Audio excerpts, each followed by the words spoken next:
Welcome to Martini Time. It's Friday. We're having some friends over for dinner, and we'll watch a movie afterwards. And today, this morning particularly, I was working on expanding, playing with the idea of the eclipse and its metaphorical meaning. And so I was just sitting down at the computer, and I saw what I wrote this morning on my web page, Avatar. I've been writing about Avatar ever since I saw it. And I keep discovering new dimensions to Avatar. And it is movies are extended metaphors in the sense that the whole movie is a metaphor. So the whole movie points to the plot with one finger and points to something universal with the other finger. So it's kind of like pointing to the plot and pointing to the universal. And great movies have universal truth. And so I was thinking about looking at the eclipse today and why it attracts so much interest and fascination to humanity since the dawn of humanity. The eclipse was a magical event, probably terrifying to primitive societies. And if you remember Mark Twain's book about King Arthur, I believe it was Mark Twain, but a time traveler, and this fellow goes back to King Arthur and he looks up the book and he finds out when the eclipse is going to be, so he tells them all, you know, I'm going to cause an eclipse, and then he does it, and everybody goes, wah. So, I've seen one. This one here in Virginia, we're going to have 3/4 eclipse, I believe. But I think I've seen a full eclipse, and it's quite magical. Suddenly the sun goes dim, and it's like the lights of the earth are dimmed, and the birds stop singing, and the street lights come on. And you know, it's whoa! It could be night in the middle of the day. So it's so I play with this metaphor of the two opposites, the sun and the moon, coming together and performing and creating a day-night where both are one. It's both day and night at the same time, simultaneously holding two opposites together. Holding these. It's kind of like the battery. I keep bringing this up because it's handy. So you got the positive and you got the negative. You got the day and you got the night. And the battery holds them both together. And it generates tremendous energy because it's not one or the other. Neither one suppresses the other. It holds the opposites together, and that wah, wah, wah. This is how magnets work. Magnets hold the polarity together. So the eclipse holds the polarity of Earth together. I mean, the polarity of Earth is the sun and the moon, the day and the night. They chase each other like a yin-yang, round and around, the sun chasing the night chasing the sun. Like the Ouroboros, the snake eating its own tail, or the dog chasing its own tail. So night and day go around. But then they pause, and for a moment they make love. They pause, and the whole earth dims in wonder, you see. And then I was thinking about Avatar, and you got the same formula there. You got the sky people, the sun, and you got the Navi, the night, the music of the night. The mind and the body, the spirit and the flesh, the sky and the night, the sun and the moon, these two, you see. And so in the movie, the sun was trying to suppress the night. The sky people were trying to suppress the Navi. The mind was trying to suppress the body and become one. So it was all sky, all sun. No night, you see. But our hero goes into this conflict as you remember, he was kind of like the reluctant hero. He really didn't volunteer to do this. He kind of like got picked, you see. The reluctant hero. So he goes in, and he finds that he identifies with the sky people, and he identifies with the Navan. And there's a point in there where there's an eclipse, where he doesn't know whether he's sky or Navi. Both have rejected him. So he's in this eclipse where the two become one. And he holds them both simultaneously. See. And this is an intolerable situation because, as I've been talking about in the morning, the commandment, the categorical imperative of life is let there be one. Even in the Bible, the Genesis, Yahweh says there's only one God. So you get rid of all the other gods. Let there be one.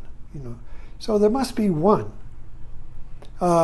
If there's two, you got a civil war. If there's two, you got a divided mind.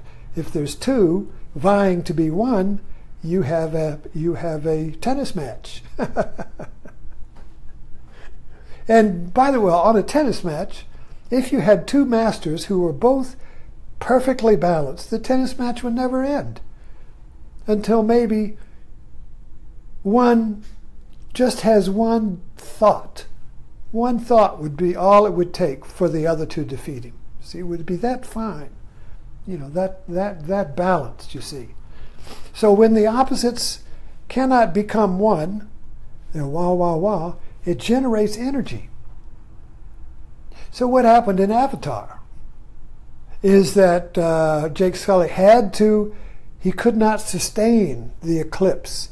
He had to, the energy of the eclipse, you see, generated the force for an insane act, and he jumped on the last shadow.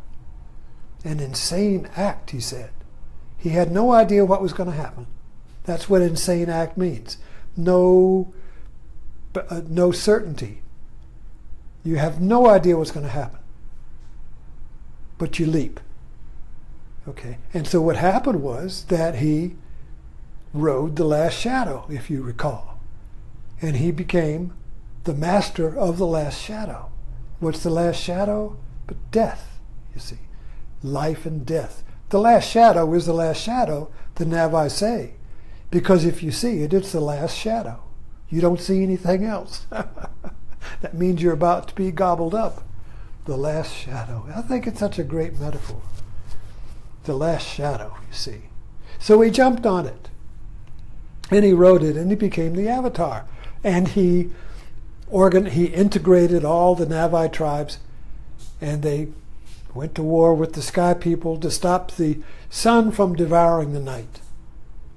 You see. And so they were losing. So what happened was that the mother came to the rescue, not because one was right or wrong, but to restore balance. So balance is restored. And then you had the next leap. So then you had the two bodies. You had the human body and the Navi body. So Jake Sully made another leap and put the two together, the sun and the moon together. And when he awoke, or when he sat up, he was a Buddha. He was awake, the awakened one. I see you, he said. And that was the end. But anyway, I just connected the dots for this eclipse, because the eclipse is everywhere in our life metaphorically.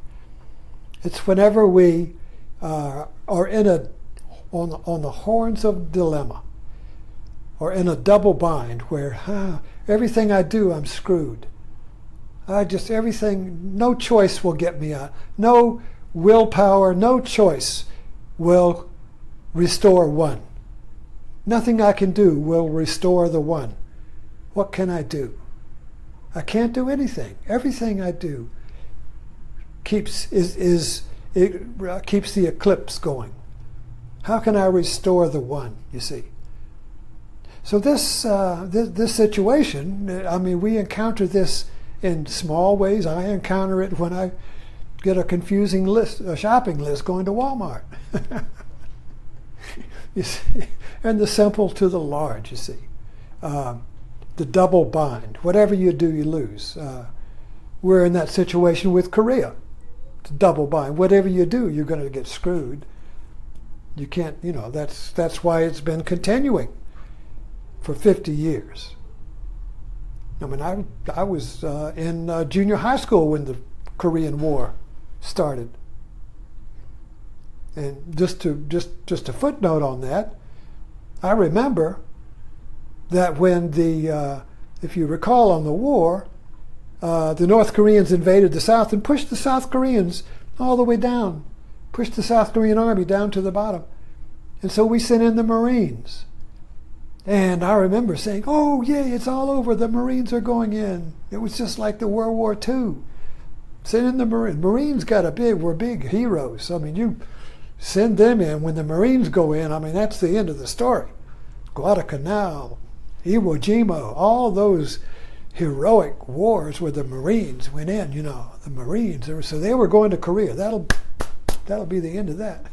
So the Marines went in and the Army went in and they pushed the North Koreans all the way up to the Yalu River. And then guess what happened? The Chinese came in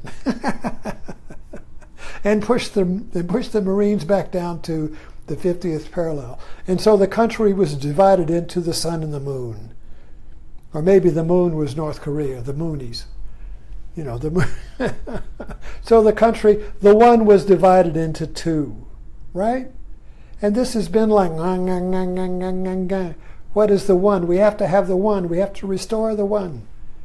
The one Korea, the one people must be restored. Wow, wow, wow, wow, wow. And of course we intervened in there when we put our little wedge right in there to prevent the natural resolution of the Korean Peninsula. And it was really a result of the Cold War, communism versus American satellites versus communist satellites, which was also the eclipse, the yin yang yang, the two opposites, Russia and the U.S., wah wah wah, a global balance of opposites. Each one, you get 2 missiles, I get 2 missiles. You get 5 tanks, I get 6. Oh, I get 1 more. You know, wah wah wah, balancing, wah wah wah, like that. You see, this generating energy. The eclipse generates energy. And so the Korean War, the Korean division has generated energy. It's generated the energy to make North Korea what it is today. It's generated the energy to make South Korea what it is today. Two dynamic, one is a military power, the other one economic power. But both have power, you see. One went towards one military, one went towards economy and building cars and stuff like that. So, yeah, so this thing, this eclipse generates energy. Now the question is, just like with this battery, do I use this is an eclipse of the holding together of the two opposites.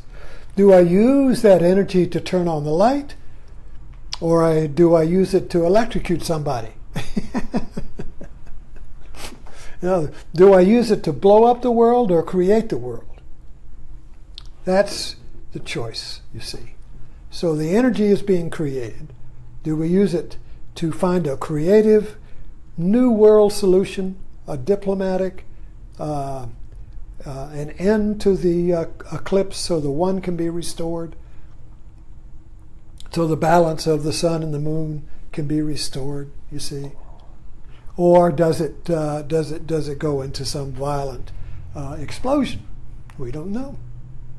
So anyway, I refer back to Avatar because for me that I keep coming back to that movie to explain and to use metaphorically to point to these fundamental truths that I discover in my everyday world, in my everyday little mind. So thank you very much for dropping in.